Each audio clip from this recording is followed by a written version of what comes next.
Shahrukh Khan no interview होता था वही वो सेइंग कि मैंने अमित जी से पूछा था कि जब आपको लगने लगे कि आप you have arrived you know आप बड़े स्टार बन गए हो तो आपको क्या करना चाहिए, आपने सबसे पहले क्या सोचा? इसे मैंने सोच लिया कि अब दुनिया में कोई भी गलती हो, गलती मेरी है। सिर झुका के बोल दो गलती मेरी है। तो शाहरुख के पर अगर गलती ना हो तो भी माफी मांग लोगे, तो भी गलती तुम्हारी है। यानी बाकी in the stand up he was saying कि बाकी अगर कुछ बहुत ज्यादा हो जाए तो फिर सेल्फी तो है ही। That can restore everything. ઘેર જઈને સેલ્ફી પડાવ્યો હવે. Okay, going back to તે તારું મ્યુઝિક જે છે એ તું કહે છે કે પપ્પા સાથે તો કોઈ દિવસ ડાયરામાં ગયો જ નથી? ના, હું કોઈ દિવસ ગયો નથી ડાયરામાં. ઇનફેક્ટ અમારા ઘરે કમ્પ્યુટર આવ્યો અને પછી એ વખતે સીડી નો જમાનો હતો, તો એકાદ બે કાર્યક્રમના ડાયરાની સીડી મારી પાસે આવેલી મારા પપ્પાના, તો એ હું બહુ સાંભળ કરતો. પછી એમને ખબર હતી? હા, એ તો ખબર હતી અમને. એમાં એમને વાંધો નતો, ડાયરામાં લઈ નતો જવું મને, એ કારણ કે એમને એવું નતું ખબર કે હું આ ફિલ્ડમાં આવીશ. ગાવાનો શોખ હતો એ ખબર હતી, પણ એમને એવું નતું ખબર કે ફોક મ્યુઝિક ગમશે મને, કે કારણ કે હું એ વખતે બીજું બધું પણ હું સાંભળતો હતો, સૂફી મ્યુઝિક છે કે ગઝલ્સ છે, બોલીવુડ છે, એ બધું. એટલે એમને એવી આશા નહોતી કે આ ફોક મ્યુઝિક તરફ વળે આજકાલના યુવાઓ. એવું આજનું યુવા ધન જે છે એ લોક સંગીત તરફ કેવી રીતે જઈ શકે? હા, એટલે તું આમ પણ ગુજરાતી સાહિત્ય, સંગીત અને સમાજ માટે ખાસો મોટો આઘાત જ છે. આઘાત છું. એટલે you are a beautiful accident, but you are 100% an accident. Yes. તો okay, so he didn't know કે તું, કારણ કે હું ઇંગ્લિશ મીડિયમમાં ભણ્યો છું, એટલે એની પણ પોસિબિલિટી નથી. એટલે ઘણી વખત હું ગુજરાતી હું બહુ ફાસ્ટ ટાઈપ કરું કે કંઈક લખું અમુક શબ્દો, તો ઘણા બધા જે ગુજરાતી મીડિયમમાં ભણેલા લોકો છે એ પણ મને આશ્ચર્યથી પૂછે કે તું આટલું જલ્દી ટાઈપ કઈ રીતના કરી લે છે, તું ગુજરાતી લખી કઈ રીતના લે છે?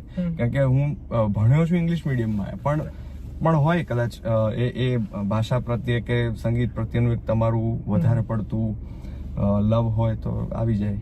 એ ખેંચાણ હોઈ શકે અને સાથે સાથે ઉછેર, હા પણ ઉછેર પણ હોય ને, કારણ કે ઘરમાં માતા પિતાના ની ભાષાના કયા શબ્દો તમારા કાને પડ્યા છે, એ તમારી સાથે વાત કરે છે ત્યારે કઈ ભાષામાં વાત કરે છે, તમને વઢે તો, તમે રડો તો, જે ભાષામાં તમારી આસપાસના મૂળ તમારા સ્થાયી ભાવ જે છે, જે ભાષામાં કોઈ પણ વ્યક્તિ તમારી આસપાસ એક્સપ્રેસ કરતી હોય, એ શબ્દો બહુ ઇઝીલી પછી તમારી અંદર બેસી જાય. પણ આ અગેન આ રેર છે કે કોઈ અંગ્રેજી માધ્યમમાં ભણ્યું હોય અને એને લોકસંગીત તરફનો પ્રેમ થાય.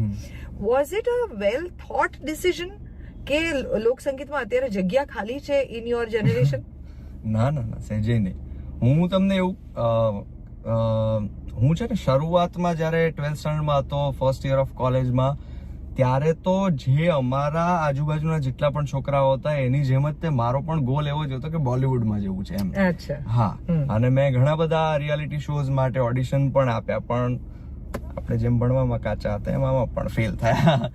ટેલ મી મોર, કઈ પ્રકારના રિયાલિટી શોઝ? આ સારેગામા ને એવા બધા? હા, બધામાં. અને એ તો પહેલા જ દરવાજેથી કે પહેલા રાઉન્ડમાં ના પાડી દેતા હતા. તો પણ હવે તો તને સાઇન કરવા માટે એ લોકો કહે છે ને તું ના પાડે છે, એ બધી વાતો મેં સાંભળી છે કે હમ તમારા સબ કોન્ટ્રાક્ટ કરતે થે, અમે તમારી બધી જવાબદારી. કેટલું સરસ. પણ નો, પણ it's a full circle, no, life comes a full circle when you realise કે you thought I was not worth it, I think you're not worth it.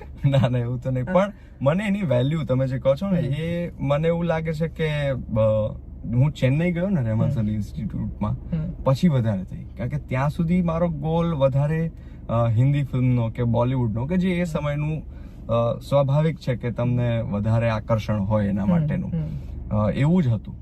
પણ ચેન્નઈ જઈને અગેન પાછું એવું રિયલાઇઝ થયું કે યાર આપણી પાસે જે છે એ બહુ યુનિક વસ્તુ છે. એટલા માટે કારણ કે સાઉથ જે છે પોતાની ભાષા ને પોતાનું સંગીત અને પોતાના ક્લાસિકલ રૂઢી જે છે એને વધુ પકડી રાખે છે. એ પણ એક અસર ખરી. અને બીજું કે કેએમમાં અલગ અલગ સ્ટેટ્સ થી બીજા કન્ટ્રીઝ થી પણ સ્ટુડન્ટ્સ આવતા હોય એટલે બધા પોતપોતાનું કલ્ચર લઈને આવે, બધા પોતપોતાનું યુનિક એક સ્ટાઇલ ઓફ સિંગિંગ લઈને આવે. પછી અમારી ફેકલ્ટી જે છે એ બધા વેસ્ટર્ન ફેકલ્ટી હોય એટલે એ બહાર થી આવ્યા હોય, યુકે થી હોય, યુએસ થી હોય. તો એ બધું જોઈએ ત્યારે આપણને એમ થાય કે આ બધાની વચ્ચે આપણી પાસે શું યુનિક છે. તો આપણને એવી ખબર પડે કે ઓકે આ હું ગાઉં છું ત્યારે લોકો જોઈ રહ્યા છે, ત્યારે લોકોને બહુ અસર થાય છે. ત્યારે જેમ કે મેં પહેલી વખત ચારણ કન્યા ચેન્નઈમાં ગાયેલું અને ચારણ કન્યા ત્યાં સમજવા વાળા કોઈ ગુજરાતી નહોતા, પણ છતાંય તે લોકોને એટલું ઇન્ટરેસ્ટિંગ લાગ્યું એ આખી વાર્તા. થોડું ઘણું હું બોલીને સમજાવતો હતો. તો એ બધી વસ્તુઓ મને બહુ ઇન્ટરેસ્ટિંગ લાગી કે યાર આ આપણી વાર્તાઓ છે, આપણું સંગીત છે.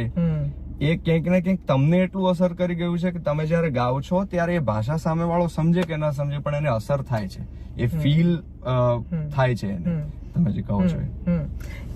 which clearly means and which is very different કે આમાં ક્યાંય પણ માતા પિતાએ મગજમાં એવું નાખ્યું હોય કે મેં આ કર્યું છે તો તું આ કર, કે હું આ શીખ્યો છું તો તું આ શીખ, કે તું આ જાણ, એવો કોઈ ભાર નથી રહ્યો.